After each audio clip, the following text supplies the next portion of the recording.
ভিতরে আবার ফ্যাসিস্ট হওয়ার একটা খায়েশ আছে মনে হচ্ছে, যেই কারণে ফ্যাসিজমের যে রাস্তা আমরা সংস্কারে বন্ধ করতে চাইছিলাম এগুলো আমরা বন্ধ করতে দিচ্ছি না।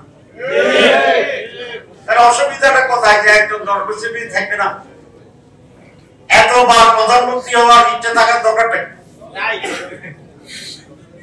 ভালো চালান, দেশ যদি ভালো চালান, সৎভাবে চালান, গুড গভর্নেন্স হয়, তো 5 বছরও কোন প্রধানমন্ত্রী থাকতে চাইবে না।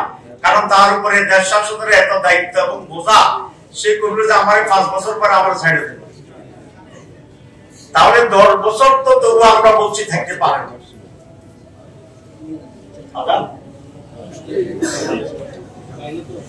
আচ্ছা, তাহলে শেষ করবো, প্রেস কনফারেন্স আছে বাকিটা। সুতরাং আমরা পরিষ্কার করে বলছি যে সংস্কার বাংলাদেশের মানুষের জন্য, গণতন্ত্রের জন্য, সুশাসনের জন্য, ডেভেলপমেন্টের জন্য, ডেমোক্রেসির জন্য এটা অপরিহার্য। এখানে আমরা কোনো আপোষ মানি না। মাননীয় প্রধান উপদেষ্টার কাছে আমি গতকাল, আগে যেরকম খোলা চিঠি ছিল না, খোলা চিঠি, আমি কালকে একটা খোলা ভিডিও দিচ্ছি, আপনারা কেউ কেউ করছেন কথা। আমি সেখানে বলেছি, মাননীয় প্রধান উপদেষ্টা, আপনার এই শাসনামলে আপনার উল্লেখযোগ্য এমন কোন কাজ আপনি করেননি যে কারণে মানুষ আপনাকে স্মরণ করে।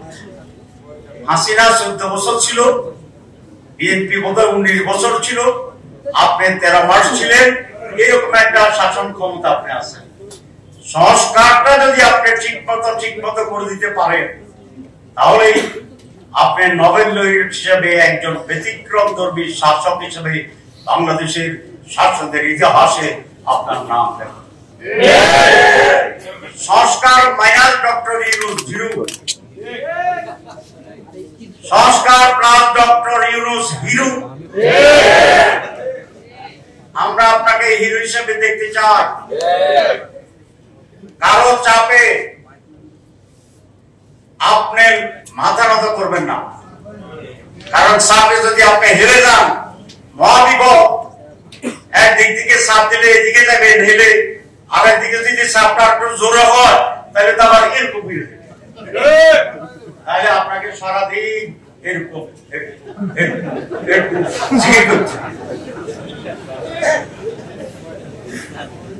আমরা জানি আপনি নোবেল লরিয়েট, সারা দুনিয়ায় আপনার মর্যাদা দেখে আসছি। আপনি সাহসী, আপনি কোন চাপে নথি স্বীকার করেন না। ভারতের মতো বিশাল রাষ্ট্রকে আপনি বিদ্যাঙ্গুলি দেখাই দিচ্ছেন, আলহামদুলিল্লাহ। এখানেও আপনি যে মহান কাজটি আপনি উদ্যোগ নিয়েছেন, আপনার কমিটমেন্ট ছিল 3টি: সংস্কার, বিচার, নির্বাচন। ওই দুটা করলে না সিরিয়ালি 3 নম্বর আসে। আপনি 1 থেকে 3-এ যাবেন না, আপনি 2 থেকে 3-এ যাবেন না, 3-এ যাবেন।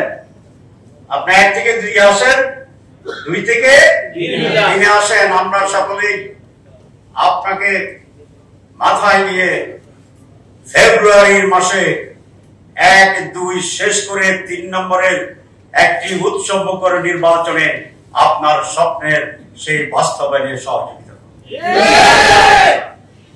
আর 2 দিন ধরে শুনতেছি যে আপনারা বিএনপিকেও খুশি করতে চান, জামাত ইসলামীকেও খুশি করতে চান, অন্য দলগুলোকেও খুশি করতে চান। কোন রাজনৈতিক দলকে খুশি করার দায়িত্ব আপনাদের নয়। কোন রাজনৈতিক দলকে খুশি করা আপনাদের কাজের ভিতরে পড়ে না। আপনাদের দায়িত্ব জাতিকে খুশি করার জন্য যা করা দরকার সেটা করা।